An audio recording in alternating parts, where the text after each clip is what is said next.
Hello दोस्तों, आप सभी लोगों का स्वागत है लक्की यादव क्लासेस में। आज हम केमिस्ट्री का चौथा पार्ट लेके आए हैं। ठीक है, आज ठोस अवस्था यानी सॉलिड स्टेट जो चैप्टर चल रहा था उसी का क्लास 12th NCERT। ठीक है, बाई लक्की यादव। ठीक है, एडिट बाई सुमित चौहान। ठीक है, तो देखते हैं लक्की यादव क्लासेस पर। अगर आप लोगों ने और पार्ट नहीं देखे हैं तो प्लेलिस्ट मिल जाएगी डिस्क्रिप्शन में। सभी लोगों से निवेदन है कि एक बार ज़रूर देख लें। ठीक है, और आप सभी लोगों से इतना निवेदन है कि कॉपी पेन लेकर बैठें और अपना साथ साथ में नोट्स भी तैयार करते जाएं। ठीक है, और अच्छे से नोट्स की स्टडी करें। और संडे को जब चैप्टर पूरा हो जाएगा तब संडे को ग्रुप पर टेस्ट लिया जाएगा। ठीक है, जो लोग ग्रुप में नहीं जुड़े हैं उन लोगों के लिए डिस्क्रिप्शन में ग्रुप का लिंक मिल जाएगा, वहाँ से जुड़ जाएं।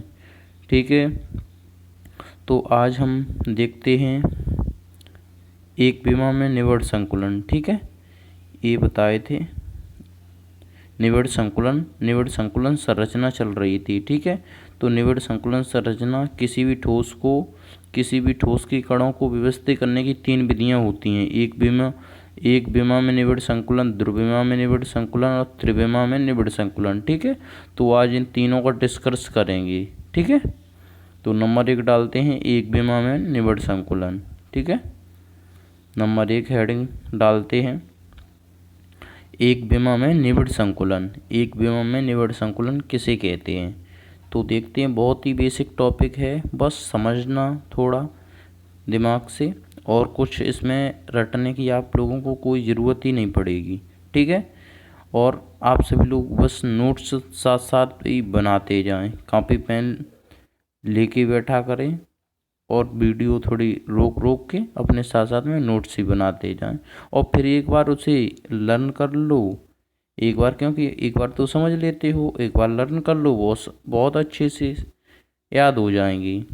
ठीक है, और आप लोग अपनी अच्छे से तैयारी करो। एग्ज़ाम देखो अभी कोई क्लियर तो नहीं हुआ है। ठीक है, स्टडी करो सही से। तो देखते हैं ऐसी पैकिंग जिसमें कण की एक परत को इस प्रकार व्यवस्थित किया जाता है। ऐसी पैकिंग जिसमें कण की एक परत को इस प्रकार व्यवस्थित किया जाता है एक कण दूसरे कण को स्पर्श करे। इस प्रकार की आकृति को एक विमा में निबड़ संकुलन कहते हैं। ठीक है, एक बार फिर अच्छे से समझ लो। ऐसी पैकिंग जिसमें कणों की एक परत को इस प्रकार व्यवस्थित किया जाता है कि एक कण दूसरे कण को स्पर्श करे। इस प्रकार की आकृति को एक विमा में निबड़ संकुलन कहते हैं। तो ये जैसे एक ये परत हो गई। ठीक है, और क्या बता रहा, एक कण दूसरे कण को स्पर्श करे। देखो, ऐसी पैकिंग जिसमें कणों की एक परत इस प्रकार व्यवस्थित की जाती है। एक परत है, ये परत इस प्रकार व्यवस्थित किया जाता है कि एक कण दूसरे कण को स्पर्श करे।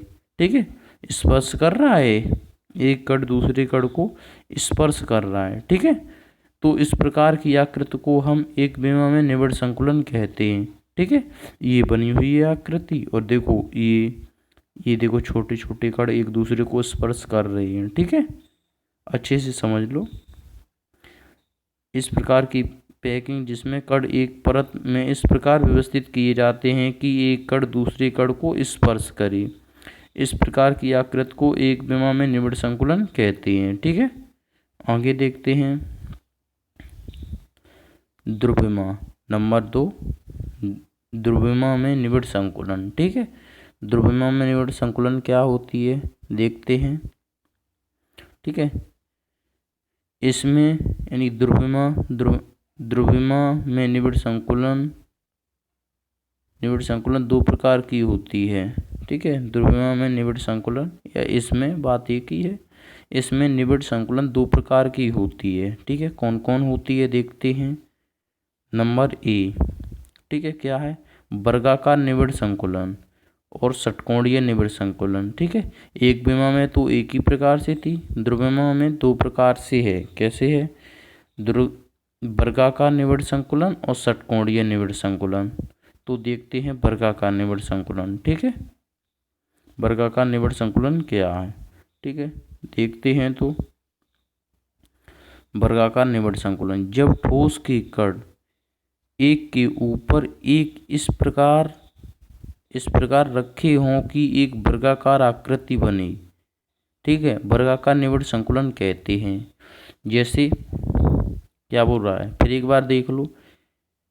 जब ठोस के कण एक के ऊपर एक इस प्रकार रखे हों, ठीक है, सिंपल है, अपनी तरफ से एकदम थोड़ा सोच सकते हैं। जैसे जब ठोस के कण एक के ऊपर एक इस प्रकार रखे जाएं कि एक वर्गाकार आकृति बनी, वर्गाकार निबिड़ संकुलन कहते हैं, ठीक है। जैसे ये एक के ऊपर एक रख दिए, ठीक है, इसमें बोल रहा है वर्गाकार आकृति बनी। ये देखो वर्गाकार आकृति बन गई। इस प्रकार की संरचना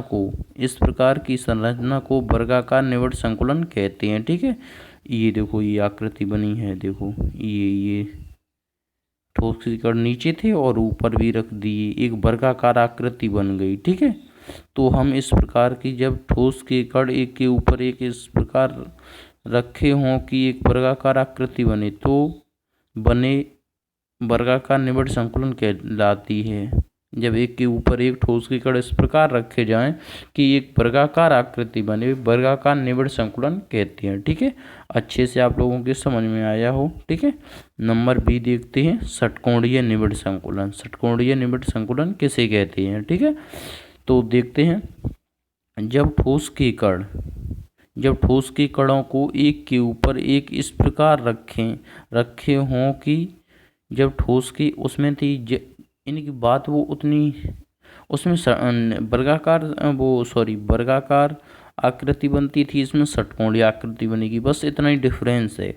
जब किसी ठोस के कण एक के ऊपर एक इस प्रकार रखे हों कि एक षटकोणीय आकृति बने तो इससे षटकोणीय निबिड़ संकुलन कहते हैं। तो इस प्रकार की संरचना को, ठीक है, इस प्रकार की संरचना को षटकोणीय निबिड़ संकुलन कहते हैं, ठीक है। फिर एक बार देख लो अच्छे से। जब ठोस के कणों को एक के ऊपर एक इस प्रकार से रखे हों कि एक षटकोणीय आकृति बने, ठीक है। उसमें क्या था, जब ठोस के कणों को एक के ऊपर एक इस प्रकार रखा जाए कि एक वर्गाकार आकृति बने, तो ऐसी संरचना को हम वर्गाकार निबिड़ संकुलन कहते हैं। और इसमें क्या है, जब ठोस के कणों को एक के ऊपर एक इस प्रकार रखा जाए कि एक षटकोणीय आकृति बने, तो हम इस आकृति को षटकोणीय निबिड़ संकुलन कहते हैं, ठीक है। तो देखते हैं, ये ठोस के कण रख दिए एक के ऊपर एक, ठीक है, और इसमें एक आकृति बना रहे हैं, ठीक है, षटकोणीय आकृति बन रही है। चलो इसी में समझा दें अच्छे से, ठीक है। ये देखो यहाँ पे ये ठोस के कण देखो रखे हुए हैं, ठीक है, ये देखो, ठीक है, रखे हुए हैं। अब इसमें एक षटकोणीय आकृति बन रही है, ये देखो, ये, ठीक है, षटकोणीय आकृति। अब देखो इसमें षटकोणीय आकृति बनी है या नहीं, ठीक है, अच्छे से देख लो। तो देखते हैं, एक ये होगा, 1 2 3 4 5 6, देखो 6 हो रहे हैं, तो ये षटकोणीय आकृति हो गई। तो ठोस के कणों को एक के ऊपर एक इस प्रकार रखा जाता है कि एक षटकोणीय आकृति बनी, तो हम इस प्रकार की संरचना को षटकोणीय निबिड़ संकुलन कहते हैं। आप लोगों से इतना हमारा रिक्वेस्ट है कि जितने भी जो चित्र होते हैं, डायग्राम, तो वो साथ साथ में आप भी बनाते जाएं, क्योंकि उससे आप लोगों को याद करने में कोई प्रॉब्लम नहीं होगी। जब चित्र सामने होगा तो उससे डेफिनेशन ऑटोमेटिक अपने माइंड में उसकी इमेज सेट हो जाएगी, ठीक है, तो कोई प्रॉब्लम नहीं होगी, ठीक है। तो अब देखते हैं, द्रव्यमान निविड़ संकुलन हो गया। अब आया तीसरा नंबर त्रिविमा। ठीक है, त्रिविमा में निविड़ संकुलन। ठीक है, तो देखते हैं त्रिविमा में निविड़ संकुलन क्या होता है। जब द्रव्यमीय संरचना के ऊपर, ठीक है, बहुत सिंपल है डेफिनेशन, कोई कठिन नहीं है। जब द्रव्यमान संरचना के ऊपर एक विमा संरचना और रख दी जाए, जब द्रव्यमान संरचना के ऊपर एक विमीय संरचना और रख दी जाए तो इस संरचना को द्रव्यमान में निविड़ संकुलन कहते हैं। ठीक है, एक बार फिर समझ लो। द्रव्यमीय में दो प्रकार से निविड़ संकुलन होता है, एक तो वर्गाकार निविड़ संकुलन और एक षटकोणीय निविड़ संकुलन। ठीक है, और ये है त्रिविमा। ठीक है, अब त्रिविमा में क्या बोल रहा है, जब द्रव्यमान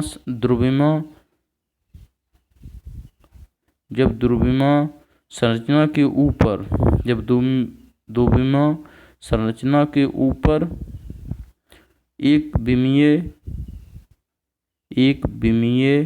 संरचना और रख दी जाए। ठीक है, जब द्रव्यमान है उस संरचना के ऊपर एक विमीय संरचना और रख दी जाए तो इस संरचना को हम त्रिविमा में निविड़ संकुलन कहते हैं। ठीक है, सिंपल है, कोई उसमें वो नहीं होगा। ठीक है, एक बार फिर देख लो। जब द्रव्यमान संरचना के ऊपर, दो विमीय जो संरचना है उसके ऊपर एक विमा संरचना और रख दी जाए, त्रिविमा हो गई, जैसे 2 और +1 कर दिया जाए 3 हो गई। ठीक है, उसी प्रकार से आप समझ लो, जब द्विमीय संरचना के ऊपर एक विमीय संरचना और रख दी जाएगी तो इस प्रकार की संरचना को त्रिविमा में निविड़ संकुलन कहते हैं। ठीक है, एक बार समझ लो सही से। जैसे ये ठोस के कण हैं। ठीक है,